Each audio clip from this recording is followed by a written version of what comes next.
soo leen bëggee abonné ci chaîne bu mag bii di Académie Minane dem leen YouTube bind Daaru Minane ngir nag nga abonné yomb na bësal cloche bi lépp yemb su boobaa dara nag dootu la rawati ci actualité ci communauté mouride ak chaîne bii di Daaru Minane. instant bi toll nii nag nga xamante ni Touba matériaux daanaka liñ ci waroon wax lu ci ëpp wax nañ ko ci wàllu encadrement wax nañ ko ci wàllu matériaux wax nañ ko ci wàllu matériel ci investissement yi nga xamante ne Abdou Lahad Ka amu ci lenn loo xamante ne bàyyi na ko ginnaaw bi nga xamante ne dem na jëli jéggaani lépp loo xamante ni lu jëm ci dernière innovation yi la li nga xamante ne moom moo jëm ci dernière retrouvailles yu technique en domaine de bâtiment yooyu yëpp Abdou Lahad Ka dajale na ko indi ko fii mu jëm benn ci côté maghrébien yi beneen bi mu jëm ci côté bi nga xamante ne mooy côté européen yi donc indi na fi ay tubaab indi na fi ay américain indi na fi ay turc indi na fi ay égyptien te yooyu yëpp it nag pour bëgg rek bâtiment yi nekk bâtiment yoo xamante ni yu mucc ayib la non seulement nag dafa liggéey ci ñaari volet benn volet bu njëkk bi mooy dafa liggéey pour que bâtiment yi tegu ci yoon mais dafa liggéeyaale it pour que bu ëllëgee aussi yoonu murit am référence maanaam dalil boo xamante ni dalil bu wër lay doon parce que ouvrier boo fi gis muy ouvrier sénégalais jël nañu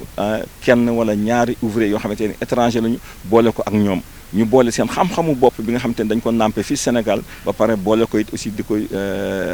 di jëfandikoo waale it aussi xam-xam bi nga xamante ni dafay ñëw muy am xam-xam bu bees kon bu ëllëgee bu sëñ Touba soxlaatee it aussi kon ça veut dire que bu fekkente ni jot maye na ko daañu jëli mais bu ko jot mayewul it dina fekk xam-xam bi am na fi ba pare fii ñu toll nag ñi ngi toll fii nga xamante ni moom mooy zone administration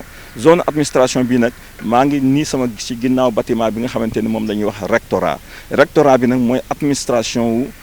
université bi fi la lépp fi la ñuy nasal lépp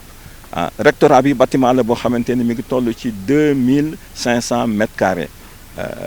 actuellement fi mu nekk nii liggéey nañu fondation bi liggéey nañu rez-de-chaussée bi liggéey nañu premier étage bi yóbbaale escalier yeeg ascenseur yi ba léegi ñu ngi ci dalu deuxième étage bi bi ngeen gis ni fi mu nekk nii mi ngi toll ci 130 mètres cubes de béton plancher champignon la mooy plancher comme ni ma leen ko waxee ci yoon bële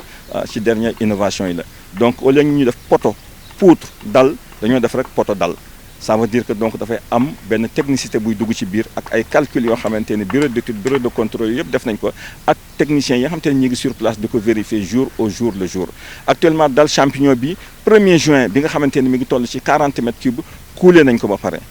ñu ngi ko coulé samedi léegi mu des 2e juin bi la tax ñu mën ko coulé it c'est parce que dafa nekk benn juin boo xamante ni juin sec la nga xamante ni juin boo day am séparation léegi nag 40 mètres cubes yooyu coulé nañ ko sur les 130 mètres cubes mu war a des à peu près 90 mètres cubes yoo xamante ni moom ngeen gis coffrage bi muy avancé nii pour que ñu mën ko préparer instant bi ñu toll nii bâtiment bi ñu ko doon xayma ñu ngi koy xayma actuellement ci 57% de gros œuvre ci bâtiment boo xamante ni ñaari at la waroon am waaye nag yàlla dimbal nañu ba nga xamante ni fi mu nekk nii mën nañu presque at bi bu fekkente ne consommé nañ ko it aussi ci ay 9 mois et demi lay war a toll beneen bi nga xamante ni moom mooy beneen bâtiment bi mooy bâtiment bi nga xamante ni moom moo nekk sama kanam muy bâtiment bi nga xamante ni moom mooy bibliothèque bi moom la ñu waxoon ci jamono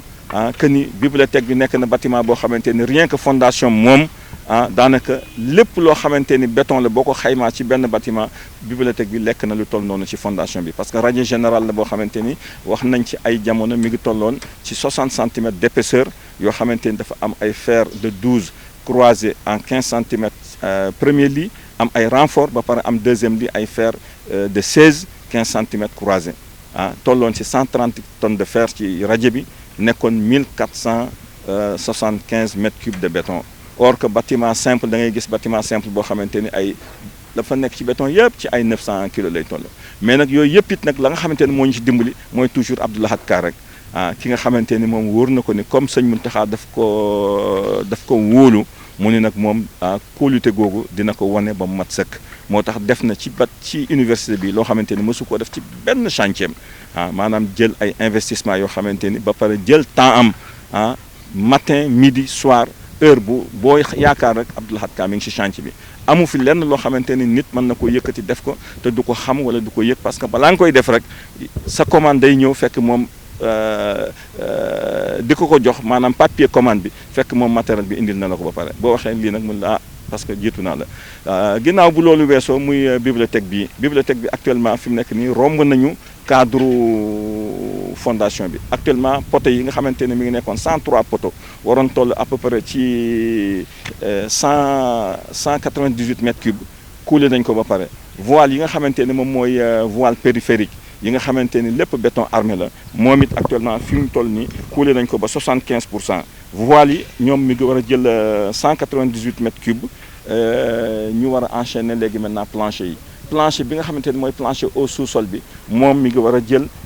625 mètres cubes de béton actuellement fi mu nekk nii commencé nañ ko ci benn aile droite bi di yóbbaale cage d'ascenseur bi ak escalier bi léegi en même temps ñi ngi génn ouverture yi ce qui fait que actuellement li nga xamante ni moom moo fi des ci wàllu béton jëm premier étage deuxième étage troisième étage ba quatrième étage mooy bâtiment bi am quatrième étage mën naa ni sous-sol bi lépp moom béton armé la ça veut dire que sous-sol bi actuellement bu ñu koy xayma par rapport ak gros œuvre bâtiment bi dina toll ci 35%. ndax volume de béton yi nga xamante ne moom la jël par rapport ak li nga xamante ne moom moo fi des instant bi ñu toll nii actuellement lépp loo xamante ni moo jëm ci wàllu matériel muy fer muy ciment muy gravier yooyu yëpp actuellement Abdou Lahad Ka wàccoon na ak technicien ak ingénieur am yi nekk sur le terrain actuellement li fi des kay mooy xëy na peut-être am na tuuti du ma ne lenteur mais tuuti délaissement boo xamante ni dafa nekk loo xamante ni c'est dû un peu ak situation bi xew nii ak boole kook ak koor gi mais terewul actuellement fi mu nekk nii boo xoolee chantier bi mi ngi amee rythme boo xamante ni mën nañ ni bu fekkonte ne ñi ngi doon doxee 100% actuellement peut-être ñi ngi toll ci ay 80% mais ça n'a rien à voir ak planning bi nga xamante ne moom la ñu programmé parce que planning bi actuellement fi mu nekk nii bibliothèque bi mën nañ ni moom la ñu gënoon a xalaat parce que ci affaire délai bi nga xamante ni moo doon délai 2 ans mais délai 2 ans bi sax fi mu nekk nii bu ñu yàlla dimbalee te rythme bi nga xamante ni jël nañ ko parce que fi mu nekk nii dans une semaine koor gi dina jeex te it aussi en même temps it aussi bu ñu yàlla dimbalee yoon yi ubbeeku am na ay nit ñoo xamante ne war nañoo dikk ñoo xamante ni bu ñu dikkee yaakaar naa ne bu ñu ko songee dinañ def comme nañ defoon daaw nga xamante ne dañuy am équipe boo xamante ne équipe de jour la am équipe boo xamante ne équipe de nuit la nga xamante ni bu boobaa dina nekk loo xamante ni vraiment luy doxal liggéey bi la ginnaaw loolu nag am na fi benn bâtiment spécifique boo xamante ni bâtiment bu am gëdd la ci université bi mooy amphithéâtre bi nga xamante ni mi ngi nekk ci zone UFR science islamique science des langues islamiques et arabes muy amphithéâtre ba la nga xamante ni 1500 places la amphithéâtre bi dafa nekk amphithéâtre boo xamante ni dafa xaw a am ay tuuti complication yoo xamante ni du complication sax mais conception bi architecte yi dañu jël lépp loo xamante ni daal vraiment war naa mën a dem ci amphithéâtre ñu tëxañ ko ba pare nag boole kook architecture boo xamante ni dañ ko adapté ak Touba ba pare adapté ko it aussi pour le monde entier ba nga xamante ni dafa bari zone yoo xamante ni boo fa taxawee da ngay yaakaar ni fii yaa ngi Europe nga taxaw fee yaakaar ni yaa ngi États-Unis nga taxaw fële yaakaar ni yaa ngi Maroc donc yooyu yëpp dañ ko boole mu nekk différentes cultures ñu boole ko def ko ci benn bâtiment boo xamante ni muy amphithéâtre 1500 places bi 1500 places bi it aussi ça veut dire que mi ngi nekk 1600 et quelques mètres carrés par niveau à peu près nekk 3300 mètres carrés instant bi ñu toll nii fondation yi liggéey nañ ko poto yi nga xamante ne ñoo fi nekkoon nga xamante ne ay poto rond ngi fi ay poto caisson ngi fi ay poto L ngi fi yooyu yëpp coulé nañ ko ci rez-de-chaussée bi ba actuellement ñi ngi toll ci li nga xamante ne moom mooy poutre gradin yi nga xamante ni mi ngi jël 198 mètres cubes de béton ak it aussi plancher gradin yi nga xamante ni 325 mètres cubes de béton dina ko jël donc pour recevoir 960 mètres carrés de surface pour contenir 1500 places yi ce qui fait que léegi actuellement ñi ngi toll nag ci coulage plancher au RDC ba am na ci benn côté boo xamante ni coulé nañ ko depuis semaine passée ba poto élévation yi commencé nañoo jóg instant bi ñu toll nii donc bâtiment la boo xamante ni bu ñu ci yàlla dimbalee compte tenu avancement bi nga xamante ni am nañ ko ci instant bi ñu toll nii ñu mën ko xayma ci 53% de gros œuvres am naa yaakaar ni fii ak 3 mois bu nga fekkente ni dellusiwaat nañ ci dinañ gis ni vraiment li nga xamante ni moom la sëñ Mountakha Bassirou gis si Abdou Lahad Ka ba confier ko travaux yi Abdou Lahad Ka mat na ko te it aussi wane na ko te it aussi mi ngi koy jëfee bis bu nekkit te it aussi loolu sax moom mooy langage am ñun ñi nga xamante ne ñoo fi nekk ak moom loolu mooy langage am nee na moom kuy dox la xam ku doxul nag xamu ci dara ku nar a gaare nag doo ko gaare waaleel parce que nag confiance bi sëñ Mountakha teg ci boppam daf ko jaral addunaam jaral ko àllaaxiraam donc nag instant bi ñu toll nii daal sur le plan technique avancement des travaux loo bi nga xamante ni Touba Matériaux jël na ko muy partie administration bi ñaari bâtiment yi ñu ci wax ak partie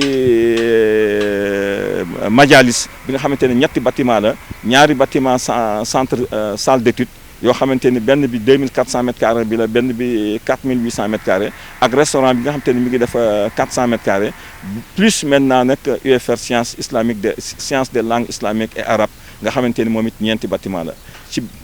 zone boobu fa la amphithéâtre bi nekk fa la it aussi yeneen ñetti salle d'étude aussi bokkaale yi nga xamante ni ñoom it benn bu nekk 2400 mètres carrés la nga xamante ni fa la bâtiment témoin bi nekk 98% bâtiment salle d'étude bi ci milieu bi nekk 95% bâtiment salle d'étude droite bi nekk 90%. léegi nga ñëw nag ci amphithéâtre bi ça veut dire que donc loo Touba Matériaux actuellement mi ngi fi yore 9 bâtiments yoo xamante ni entamé na leen te grosso modo actuellement mi ngi toll à peu près ci 33% d'avancement mais léegi li nga xamante ne moom moo ci des nag mooy boo ko jëlee sur le plan ensemble général léegi nag seconde œuvre bi bâtiment témoin bi presque validé nañu seconde œuvre bi lu jëm ci carrelage yi lu jëm ci plomberie bi lu jëm ci électricité bi ak lu jëm ci menuiserie yi xëy na am na ay détails yu sew yoo xamante ne ay réglage moom moo ci des mais terewul bâtiment boobu mooy exemple bâtiment boobu mën naa ni gros œuvre am presque lu mu gàtt mi ngi ci 28 ba 22 à 28%